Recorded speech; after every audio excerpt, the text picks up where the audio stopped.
He's Tony, I'm Mike. This is week 11 of the Action Bowl.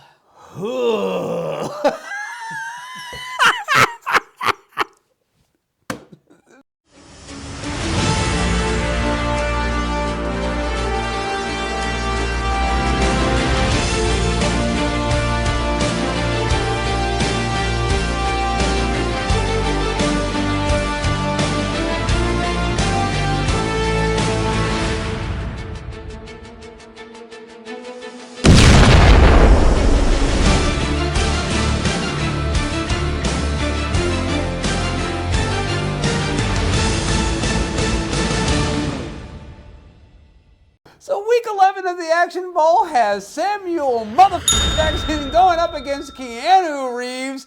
Keanu Reeves drew 47 Ronin, and Samuel Jackson drew the Long Kiss Goodnight. Mike, who you want to talk about first? Let's do Samuel Jackson. All right, let's talk Sam Jackson. Now, I know that we have run into some issues where our contestant has actually been billed a little further down the list, like, you know, not top build, but second build, and they didn't get enough screen time, and we always feel that, like, they were robbed a little bit. I forgot to ask, why is it that you got so far? Say what? Well, I mean, you seem kind of low rent. No offense. None take.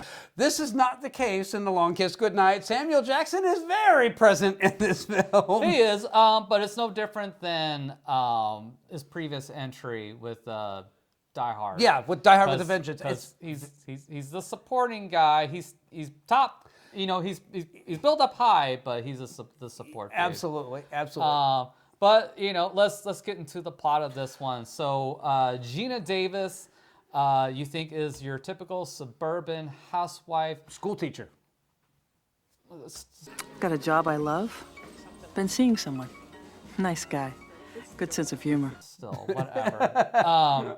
It doesn't matter. So She won't remember. They call my condition focal retrograde amnesia. Exactly. So she has amnesia. She really doesn't know who the heck she is. She's got this lovely little daughter that that's the only thing she remembers is waking up being pregnant with her. Yep. Her name is Caitlin, and when I woke up on that long ago day, I was 2 months pregnant with her. Hello, girls. Caitlin, come help me in the kitchen. Hurry up, because I forget where it is. And then she's got this nice gentleman that takes care of her. She has the perfect suburban New Hampshire wife. It's very Hallmark movie. Yes, it is. Yes, even down to the fact that she plays Mrs. Santa Claus in the town parade. Mrs. Claus is hot! Yeah! So yeah, it couldn't be any more idyllic or picture perfect.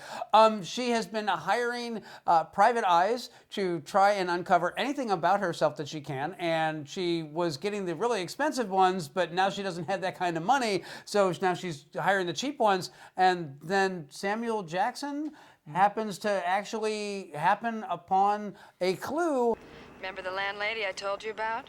The Kane woman was her favorite tenant. Then one day, the tenant never comes home. Holy shit! Score! Trent, sweetheart, that's worth time and a half. Double, Mitch. I made us look good. Her other PIs couldn't find dick. That unravels the whole thread, and we discover that Gina Davis's character was not CIA, they have a name for the agency. Chapter. They think you're dead. Whatever. Shit like that, yeah. It's some unnamed clandestine group. They're a government agency that specializes in assassination. Basically, they rub people out, and then you have her trying to connect with the guy that was her former commander, I'm assuming. Your full name, Charlene Elizabeth Baltimore. You could be in danger, understand? We must meet.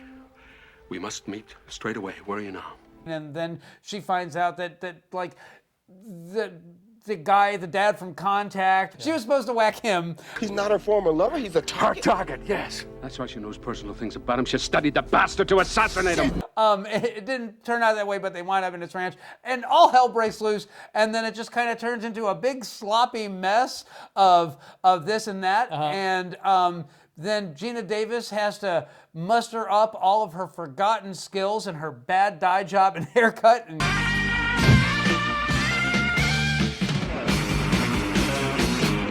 go gun people down en masse and stop a truck from blowing up because they're going to kill 4,000 people in a town. But no, she gets the truck out of town, and now it's just her stupid daughter that's locked in the toolbox that she has to save. Fuck is that kid called? Shit. Get away from her!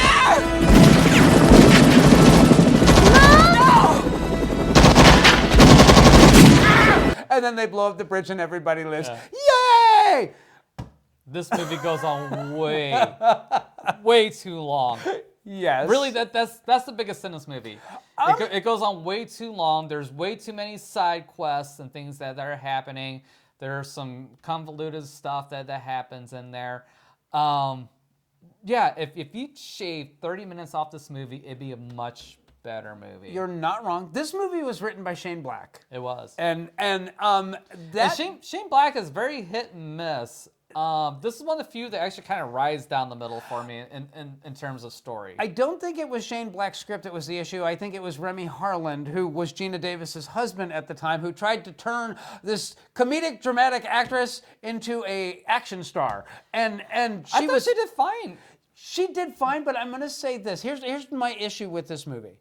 And this has nothing to do with Samuel Jackson. Samuel Jackson's character I adore in this film. He's a shit ton of fun, and he plays it to the bone, man. He is 100% that character, and I love everything about it. Luke,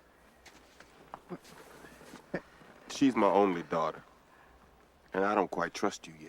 But Gina Davis... he's essentially playing Samuel Jackson and any other Samuel Jackson. Pretty much. But Gina Davis as the school teacher and the mom and all that, she's great in that role.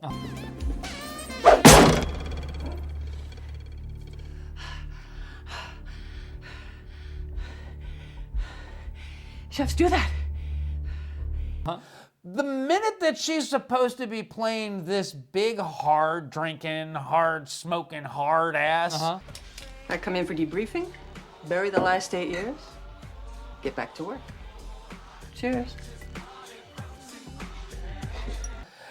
It doesn't work. She like literally, she is not the actress for that characterization. And I'm not saying that she's not talented. I'm saying that they needed to tweak the script. Because if you wanted to have Gina Davis as an assassin, I would buy her as the covert, completely professional, down to the nanosecond, getting shit timed so that she's never... I would buy her as that kind of an assassin. Okay. I don't buy her as the assassin that hammers tequila and goes and sleeps with the dude at a bar and then decides that she's gonna go shoot somebody because she's got a job to do. Uh-oh. You're seeping. Here. Look at this. Oh! Shit! I don't buy that bit at all. All right. I'll give you that. So, Yeah, but I have no problem with that at all. But Yeah. you're absolutely right about the other. This movie goes on entirely too long. The biggest sin of this movie is they get the truck out of the town and they drive it to the bridge on the U.S.-Canadian border. And then that whole shit pile of a fight, it goes on for Way like too 15 long. minutes. And by the time the actual truck explodes, I don't give a shit.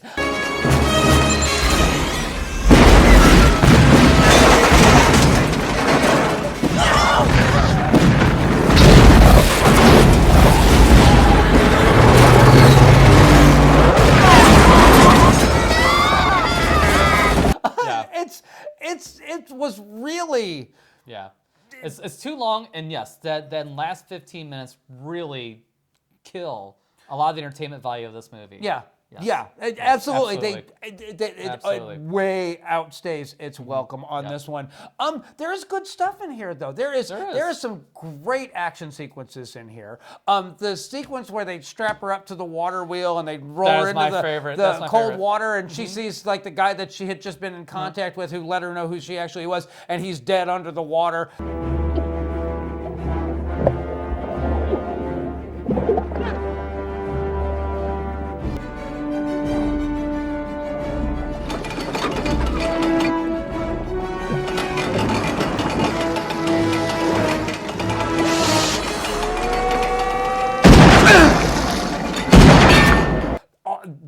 that whole bit when she escapes that and gets out, all that is great. All of that is really good. The shootout at the train station is phenomenally well done.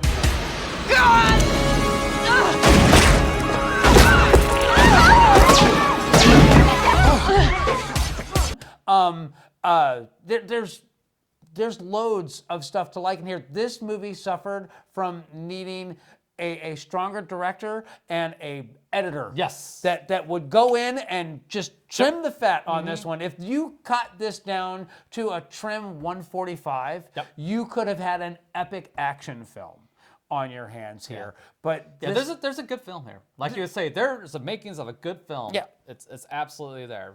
Like you said, the acting's outstanding. The story, well, with some trimming of the fat, the story would be good. And yeah, I agree with you. If they would have tweaked her alter ego a little bit, tamed her down some, a couple steps, instead of 11, maybe about an 8.5 or an 8. And the other thing too is that if she had been like the purpose-driven assassin, like she was like the true blue, she did it because it needed to be done, and she was the girl that was going to do it. And by damn it, if she was going to do it, she was going to be the best damn assassin possible, and she was going to handle it as a job, as a profession. I would have bought Gina Davis in that role because I've seen her play roles similar to that before, and it would have tracked. It would have made her a bit more dangerous too. But yeah, the whole bit where she's walking down the street and the guy like tries to take her in the alley and because he's gonna mug her or rape her, and it's kind of implied that he's gonna rape her, and then the other two hitmen show up and she's got a gun down everybody now. It's like, actually, I like that scene. Good evening, pretty lady. How about some company? No, thanks. I'm saving myself till I get raped. Step in the alley. I ain't asking you. I'm telling you. This ain't no ham on rye, pal. What the hell are you doing? Saving your life. I would have been here sooner, but I was thinking up that ham on rye line. You're always this stupid, or did you take lessons? I took lessons. Hey, what? I still got this gun.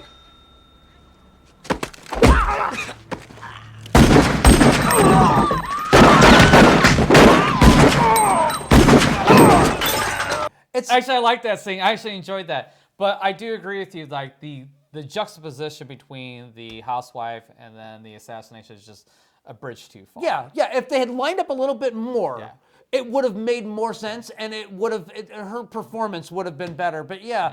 I mean, I can see why they did it because it is the exact polar opposite. But yeah, I get it. It doesn't work here on this particular one. So, but Sam Jackson is great. I love everything that he did in this one. I love the fact that he likes to remember things by singing an old blues tune. Got me a handgun. Got a rifle too. Anybody, Mitch? He knows just what to do. and ad-libbing the lyrics while he's going. Yeah. That bit tracks really well. I like the fact that they spend enough time with Samuel Jackson to where you get to see that he's divorced and he was a cop that got caught stealing, and now his wife doesn't trust him around their kid, and you get all that. And he's still a con man too, because him and his work assistant set up that one dude. The John at the beginning of it. The best line in this film is from that scene, and he's like, he walks in and he sees her, and he's like, he's pretending to be a cop. Now I'm Sergeant Madigan Vice, and if you do cop a two jerk off, I will see to it you spend the next 10 years in prison getting ass. And if the case is thrown out because my arrest was too violent, I will personally hire men to ass for the next 10 years. So if you're an ass fan, you go ahead and mouth off. Meanwhile, you're under arrest for the crime of prostitution. Please, you gotta listen to me, man. I got a wife. This is the first time I've ever done this. Sir, I swear to God. Sir, listen to me. I can see from your choice here, you're not a wealthy man. I laughed my ass off. That is a Shane Black joke, 100%. This just needed a director with a vision and someone who tapped. I almost feel like they got done shooting the movie and they're like, shit, we got all this money. What are we gonna do? Well, if we don't spend it, we got to give it back. Oh well, shit, let's blow a bridge up. You know who this needed? This needed John McTiernan to direct. Yeah. Because it's a die-hard movie, but cast with Gina Davis. So, I want to hear your scores. I cannot wait to hear what you got to say about this one. Okay.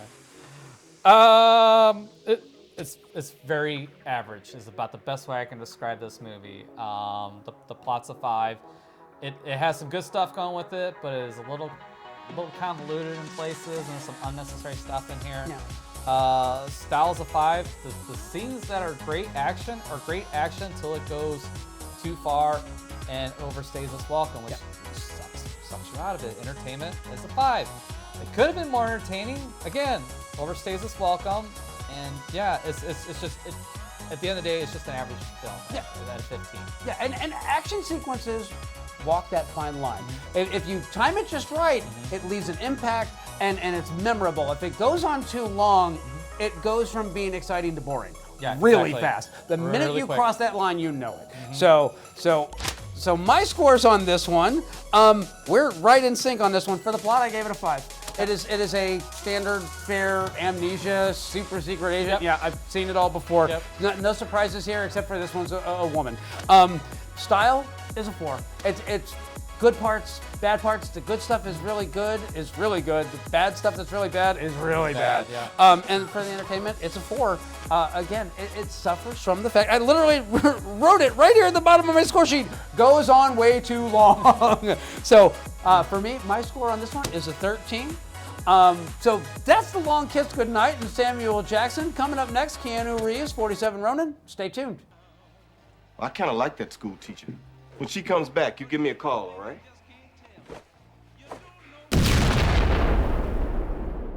So week 11, Keanu Reeves shows up with 47 friends. But not really. This is 47 Ronin, which is one of Keanu's more recent films. I wouldn't And say recent. This got to be like every bit of 10 years old. I think it's like 2015. I'm not positive on that one, but I'm just going to say it was not terribly well received. And it wasn't. It was not. And I'll tell you what, the first time I watched this movie, I flipping hated it.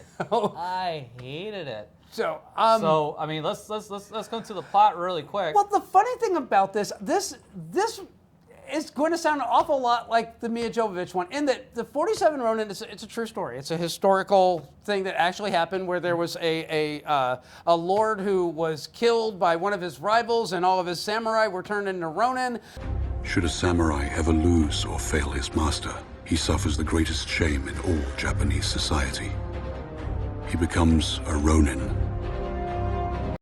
And they decided that they were going to get their revenge to avenge their honorable lord, who they loved and admired.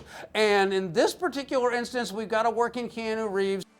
I would rather have been killed by that beast than saved by a half-breed. So in the 1600s, the Danish or the Dutch came over and they stayed, and there were some half-breed children who were looked upon as less than human, and then they closed the borders to Japan, and so they're not even seen as real people at this point. And then for some reason they decided that they needed to add an element of witchcraft and dragons and foxes and heterochromia, which is two different colored eyes.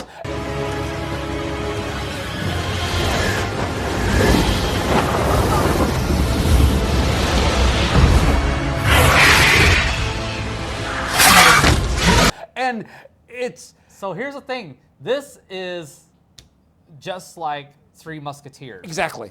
Whereas if you don't buy into the fantasy elements, then you're not going to enjoy this movie at all. You're gonna have a bad time. So Tony, you had a bad time, didn't you? I did not have a bad time. I'm a huge fan of Asian cinema. I have seen a lot of these kind of cheap, cheesy, like Asian legends that are realized into kung fu films, and some of them are really charming. So I'm not averse to the idea of it. I'm just going to say that this one just didn't work. And the biggest problem with this film is that it is so slowly paced. And then it is such a rudimentary version of this story. Like the Lord doesn't die until like an hour into the film.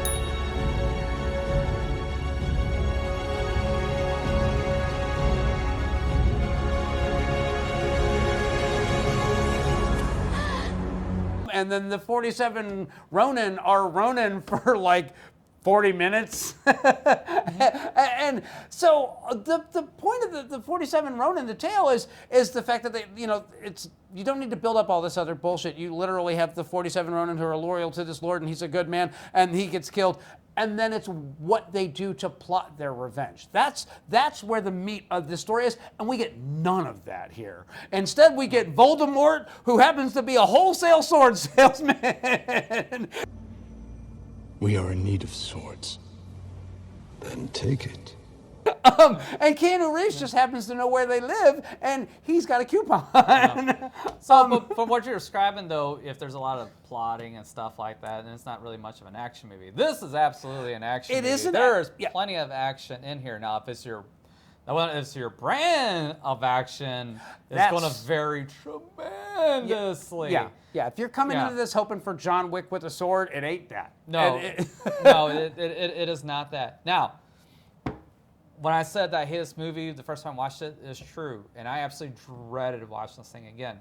However, I just happened to watch Blue Eye Samurai on Netflix before this, so I was kind of preconditioned for this style of storytelling where there's a half-breed and stuff like that.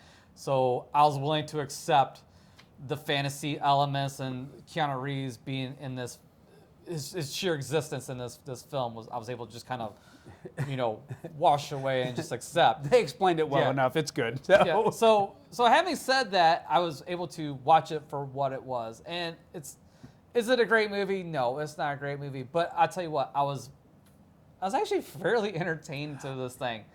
The story is so. The action in it is good, but like the style of it is kind of, the CGI is questionable at best. A man who despises you for being different. And now you're here to help them. Yeah, there's some really cool stuff, and then there's some really that's the best you could do with that budget. Like the beast in the hunt in the beginning of the movie is stupid. It is so flippin' dumb.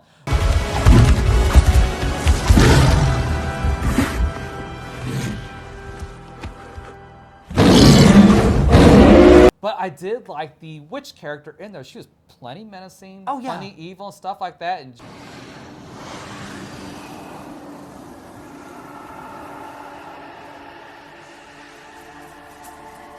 she's like really kind of what helped save the movie, in my opinion, because the big bad was like your standard throwaway big bad character. He sucked. Yes, he's actually kind of lame. And strangely enough, and say what you will, and I actually bought the quote-unquote romance between Keanu Reeves and the princess. Yeah, the unrequited love. I had no issue with that at all. That was characterized really well, and that it was a forbidden relationship. She was the daughter of a lord, and he was a half-breed. Mika only saw a gentle boy. Although he lived as an outcast, Kai was determined to repay the love he received from Mika and her father. And they can love each other, but they're never going to actually be able to realize that relationship in any way. And I'm glad that they avoided that. That would have been like a big mark against it if she'd been like, "Oh, I don't care what anybody says. Take me, Keanu." Well, she did say that, and she literally did say that. And he's like, "No, I can't." Yeah. So, and she says like, "Are you sending me off?" Yeah, babe, sorry. Yeah. I mean, I do fucking love you, but you got to go. Yeah. Or else my ass is grass. Well, not just his ass, but her ass as well. But so I did appreciate that part of it. I did appreciate there was a sequence with the spider.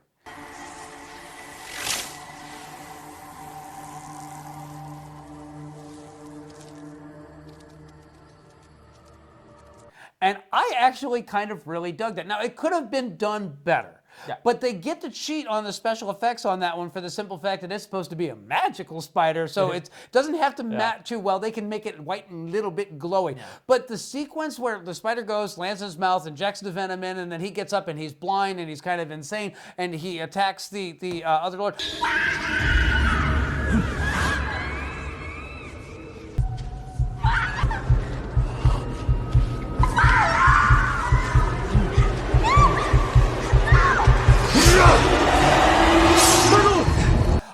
I kind of dug all that. Yeah. That actually worked well. It's not accurate to the story, but in this particular instance, I kind of enjoyed that one. Yeah. The sin for this one for me, and when it comes to scenes, is when he finds the magic sword people, and they had that whole sequence there is so lame.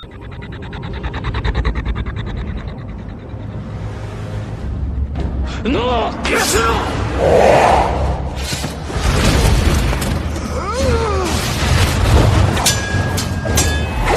It's not only is it lame, but it's disturbing because their eyes don't blink. There's no eye movement, and it makes it look like he's talking to a cardboard cutout the entire time that's going on.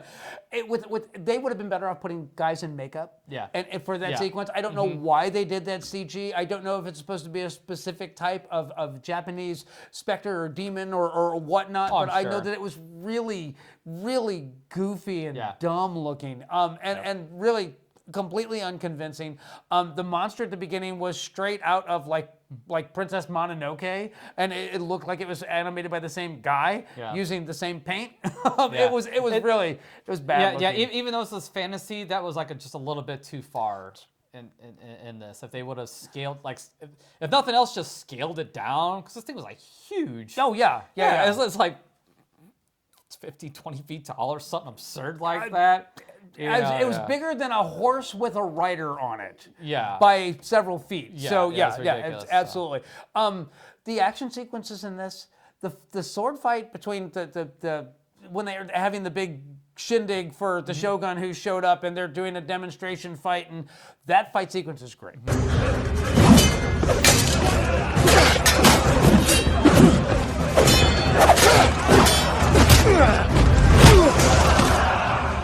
That fight sequence is really good and really impactful, and I like the fact that he gets his helmet knocked off and they reveal that he's a half-breed, he's not a samurai, he's not supposed to be fighting, and that's what actually kind of kicks this whole thing off. So that's really good. When the siege at the castle. The siege at the castle is really good.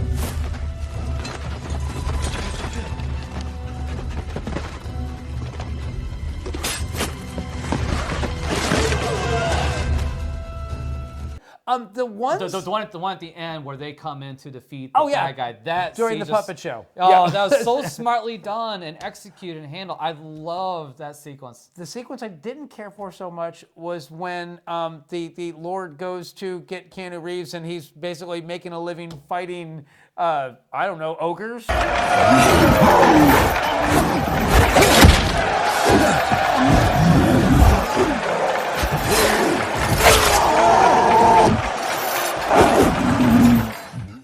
That whole sequence, it works within the context of this movie, but it doesn't work as a sequence by itself. It's really clunky looking. It reminded me of the scene with the ogre in Fellowship of the Rings, except for in Fellowship of the Rings, it looked good. Yeah. Now, after that, when those two fight, yes, where Keanu Reeves and the guy coming, trying to rescue him, fight.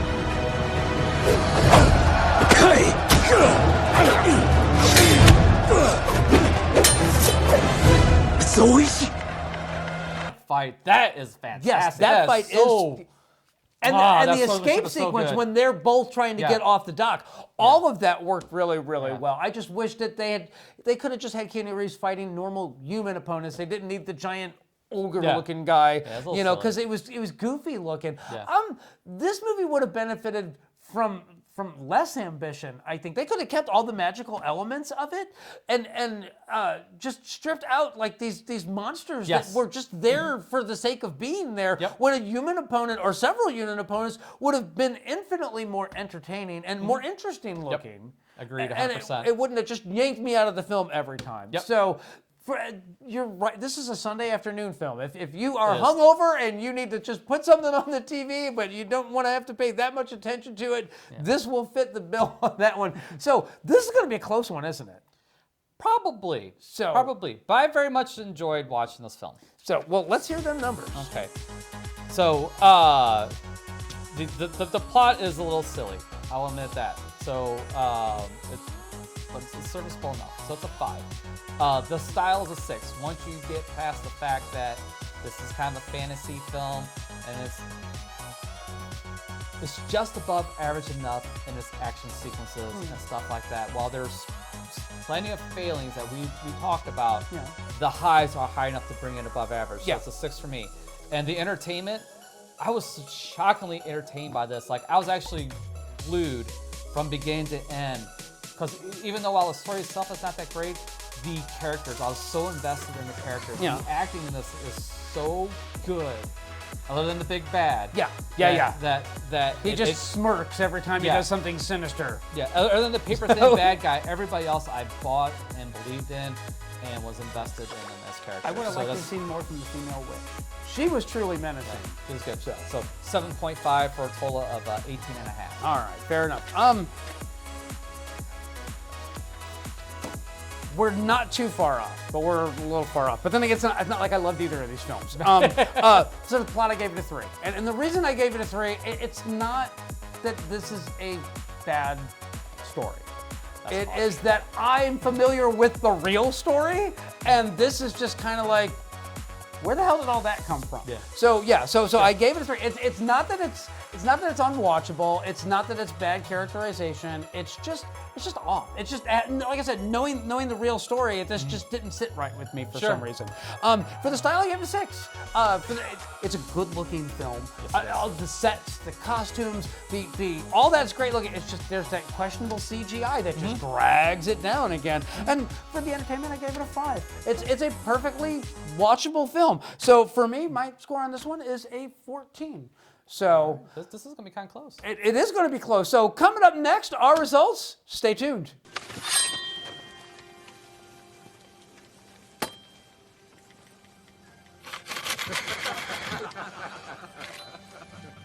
I think mine is broken.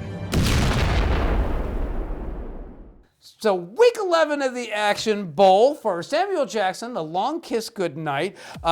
You gave it a 15. I gave it a 13. So that gives us an average score of 14. And then for Keanu Reeves, 47 Ronin, I gave it a 14. You gave it an 18.5. So that gives us an average score of 16.25, in case you're rounding. So that means that Keanu Reeves is our winner. He is moving on. Samuel Jackson, all I'm going to say is, does he look like a bitch?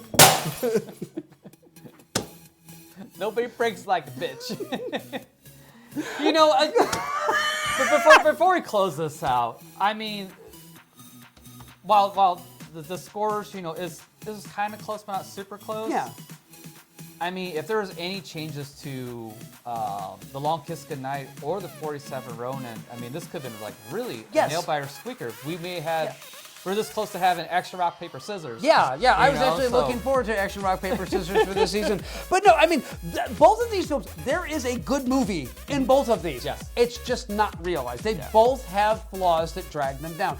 And you know what? I was gonna say, if you were to like ask me, like, you've got to watch one of these two again, with a gun to my head, I would pick the 47 Ronin because it doesn't outstay its welcome. The Long Kiss Goodnight just drags.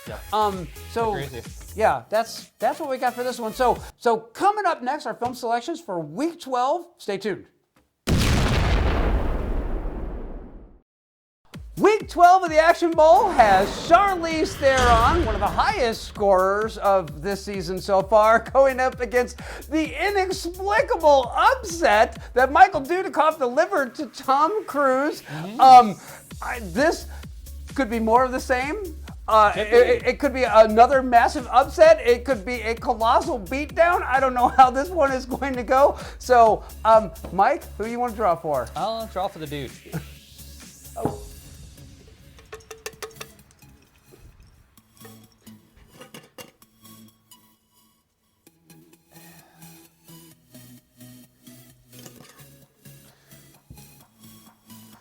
And the dude has drawn Avenging Force. Go ahead, because I know nothing. You and I both know nothing about this. I'm pretty sure it comes down to a white guy that has mysterious ninja powers that he can't explain, and he must pursue justice the only way he knows how, in black pajamas with a sword. Just throwing that out there. I've never seen the movie before. I might be on to something. No. Here's what it boils down to. If it has Golan and Globus in the credits, he has a potential upset on his hands. Well, we'll find out, because let's see what you draw for Charlize Theron here.